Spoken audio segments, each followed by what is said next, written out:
തിരുവനന്തപുരം ജില്ലയിൽ നെയ്യാറ്റിൻകര താലൂക്കിൽ ചെങ്കൽ ഗ്രാമപഞ്ചായത്തിൽ തമിഴ്നാട് അതിർത്തിയോട് ചേർന്ന് കിടക്കുന്ന പുറ്ററയ്ക്കൽ എന്ന സ്ഥലത്ത് സ്ഥിതി ചെയ്യുന്ന ഒരു ക്ഷേത്രമാണ് ചെങ്കൽ മഹേശ്വരം ശിവപാർവതി ക്ഷേത്രം. ഒരേ പീഠത്തിലിരിക്കുന്ന ശിവനും പാർവതിയും പ്രധാന പ്രതിഷ്ഠകളായ ഈ ക്ഷേത്രത്തിൽ ഉപദേവതകളായി ഗണപതി, സുബ്രഹ്മണ്യൻ, അയ്യപ്പൻ, നവഗ്രഹങ്ങൾ, നാഗദൈവങ്ങൾ എന്നീ പ്രതിഷ്ഠകളുമുണ്ട്. ശിവന് വിഗ്രഹപ്രതിഷ്ഠയുള്ള ലോകത്തിലെ അപൂർവം ക്ഷേത്രങ്ങളിലൊന്ന് എന്ന നിലയിലും ശ്രദ്ധേയമാണ് ഈ ക്ഷേത്രം.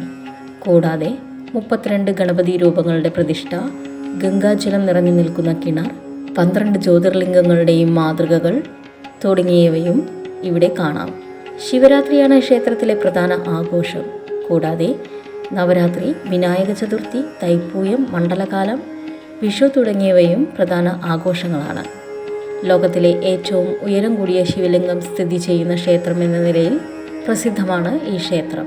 ഇത് വെറുമൊരു ശിവലിംഗം എന്നതിലുപരി അകത്തേക്ക് കയറാവുന്ന രീതിയിൽ പണിത ഒരു കെട്ടിടമാണ്.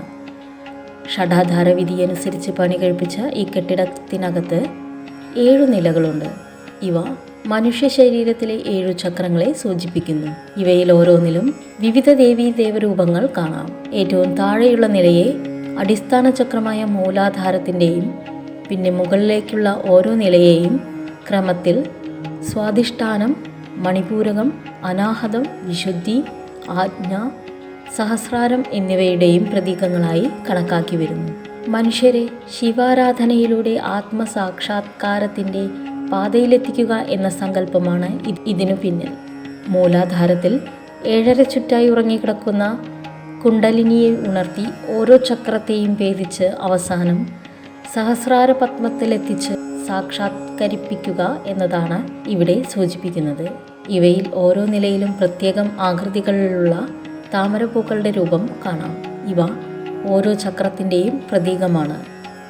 മൂലാധാരത്തെ പ്രതിനിധീകരിക്കുന്ന താമരയ്ക്ക് 4, സ്വാധിഷ്ഠാനത്തെ പ്രതിനിധീകരിക്കുന്നതിന് 6 കൂടെ ഒരു ചന്ദ്രക്കലയും കാണാം.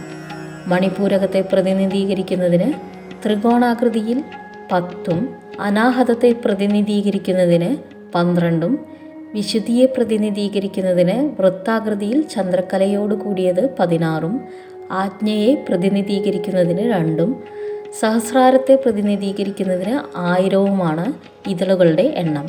എല്ലായിടത്തും ധ്യാനിക്കാനുള്ള സൗകര്യങ്ങളും ഒരുക്കിയിട്ടുണ്ട്.